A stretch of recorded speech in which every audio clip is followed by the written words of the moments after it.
Salpe, Wanyambe. Selamat pagi saudara-saudari yang dikasihi Kristus. Mari kita mengawali hari baru dengan mendengarkan firman Tuhan yang diambil dari Injil Lukas pasal 1 ayat 5 sampai dengan 25. Tuhan bersamamu. Inilah Injil suci menurut Lukas. Di zaman Herodes raja Yudea, hiduplah seorang imam bernama Sakaria dari kalangan Imam Abia. Istrinya juga berasal dari keturunan Harun, namanya Elisabet. Keduanya hidup benar di hadapan Allah dan hidup menurut segala perintah serta ketetapan dengan tidak bercacat. Tetapi mereka tidak mempunyai anak, sebab Elisabet itu mandul dan keduanya telah lanjut usia. Sekali peristiwa, waktu tiba giliran kelompoknya, Sakaria melakukan tugas sebagai imam di hadapan Allah. Sebab ketika diundi, sebagaimana lazimnya untuk menentukan imam yang bertugas, dialah yang ditunjuk untuk masuk ke dalam bait Allah dan membakar ukupan di situ. Pada saat pembakaran ukupan itu, seluruh umat berkumpul di luar dan sembahyang. Maka tampaklah kepada Sakaria seorang malaikat Tuhan berdiri di sebelah kanan mezbah pembakaran ukupan itu. Melihat kejadian itu, Sakaria terkejut dan menjadi takut. Tetapi malaikat itu berkata kepadanya, "Jangan takut, hai Sakaria, sebab doamu telah dikabulkan. Elisabet istrimu akan melahirkan seorang anak laki-laki bagimu, dan haruslah engkau menamai dia Yohanes. Engkau akan bersukacita dan bergembira, bahkan banyak orang akan bersukacita atas kelahirannya. Sebab ia akan besar di hadapan Tuhan, dan ia tidak akan minum anggur atau minuman keras. Ia akan penuh dengan Roh Kudus mulai dari rahim ibunya.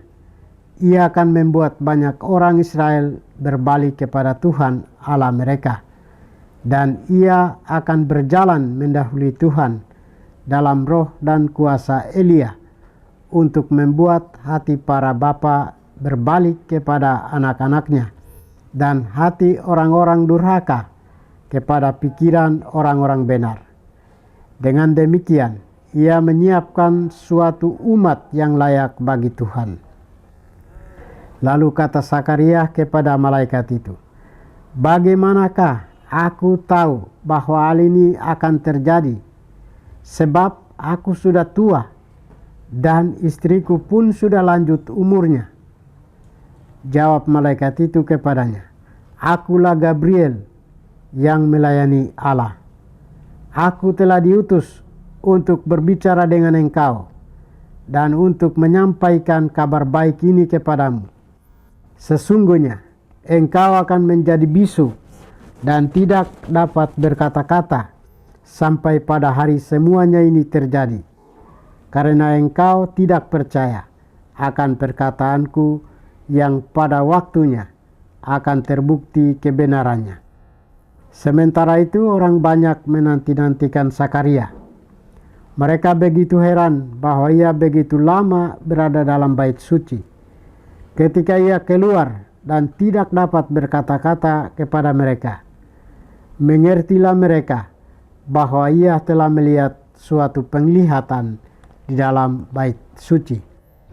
Lalu Sakaria memberi syarat kepada mereka sebab ia tetap bisu. Ketika selesai masa tugasnya, ia pulang ke rumah. Tak lama kemudian, mengandunglah Elisabet istrinya, dan selama 5 bulan ia tidak menampakkan diri. Katanya, "Inilah suatu perbuatan Tuhan bagiku. Sekarang ia berkenan menghapuskan aibku di depan orang. Demikianlah sabda Tuhan. Saudara-saudari yang dikasihi Kristus, tema kita hari ini adalah doa yang tulus akan mendapatkan kuasa dan rahmat Tuhan.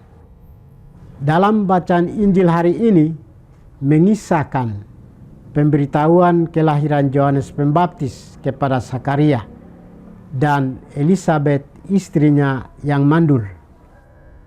Kisah yang sangat menakjubkan karena pasangan lanjut usia yang saleh dan taat kepada hukum Tuhan ini mendapat kabar gembira tentang kelahiran seorang putra dan memberi nama Yohanes.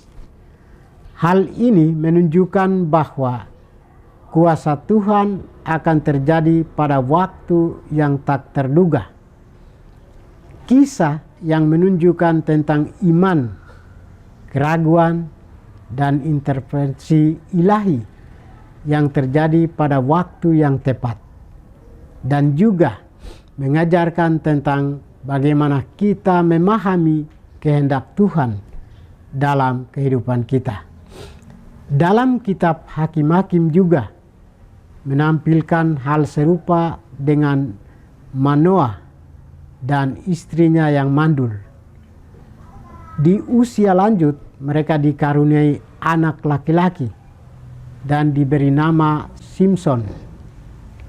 Hal tersebut terjadi oleh karena doa yang tak jemu-jemu, ketaatan dan iman mereka yang kokoh kepada Allah.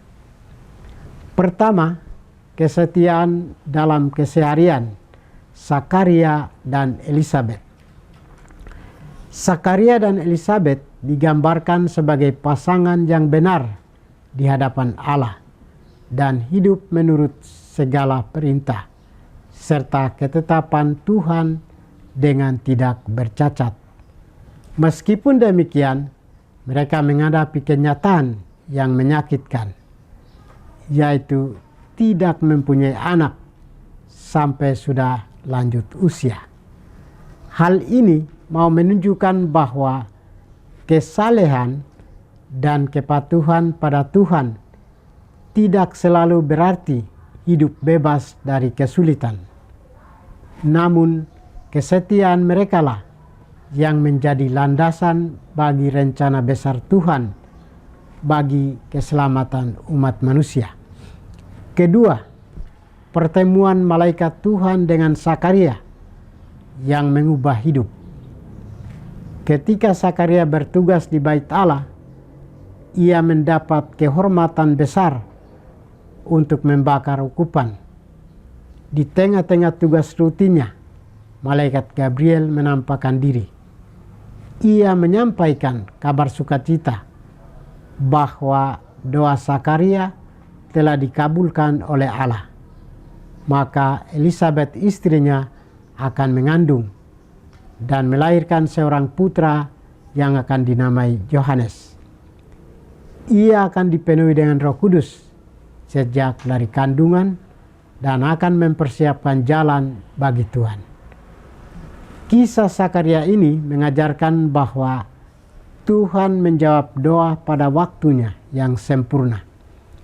Tuhan selalu dan senantiasa mendengarkan dan mengingat akan doa-doa yang dipanjatkan oleh umatnya yang setia kepada kehendaknya. Ketiga, pergumulan antara iman dan keraguan. Zakaria, meskipun sebagai seorang imam, ia menunjukkan keraguan ketika malaikat memberitakan kabar gembira tersebut. Zakaria berkata kepada malaikat itu, "Bagaimanakah aku tahu bahwa hal itu akan terjadi? Sebab aku sudah tua dan istriku pun sudah lanjut umurnya." Zakaria memang ragu akan dirinya dan istrinya, sehingga ia pun ragu terhadap berita baik yang ia dengarkan. Dan untuk membenarkan kabar sukacita itu, malaikat Gabriel berkata, "Akulah Gabriel yang melayani Allah, dan aku telah diutus untuk berbicara dengan engkau dan untuk menyampaikan kabar baik ini kepadamu." Ada perbedaan terjadi pada diri Sakaria, yaitu antara iman pada janji Tuhan dan keraguan atas kuasa Tuhan. Maka sebagai konsekuensinya, Allah melalui malaikatnya membisukan dia sampai perkataan itu terbukti kebenarannya, yaitu kelahiran Yohanes anaknya. Keempat, menanti dalam keheningan. Selama 9 bulan, Sakaria hidup kebisuan atau keheningan. Dan sebaliknya, Elisabet istrinya dengan rendah hati dan sukacita menyembunyikan kehamilannya. Elisabet dengan rendah hati dan sukacita berkata, "Inilah suatu perbuatan Tuhan bagiku, dan sekarang ia berkenan menghapuskan aibku di depan orang." Masa keheningan Sakaria adalah masa penantian yang penuh makna. Masa keheningan atau membisu menjadi waktu khusus untuk merenungkan dan menyerahkan diri pada Tuhan agar janjinya terpenuhi. Dengan cara hening atau membisu, kita belajar bersabar, bertumbuh dalam iman, dan mampu mendengarkan suaranya dengan lebih jelas. Tuhan memberkati kita. Marilah kita berdoa. Tuhan, pagi ini kami kembali naikkan puji dan syukur kepadamu. Terima kasih karena Engkau sudah menjaga kami saat kami tidur maupun bangun. Terima kasih untuk udara sejuk dan segar pagi ini. Kami mohon, bukalah mata hati kami, agar kami mampu memandang kemurahan dan karya-Mu. Rahmatilah kami dengan kuasa Roh-Mu, agar kami mampu untuk bertobat dan memuji serta memuliakan-Mu melalui pekerjaan dan pelayanan kami hari ini. Kristus terang dunia, berkatilah keluarga kami. Jadikanlah kami alat kasih-Mu, dan pantaskanlah kami menjadi hamba-Mu yang setia. Demi Kristus Tuhan dan pengantara kami. Tuhan bersamamu.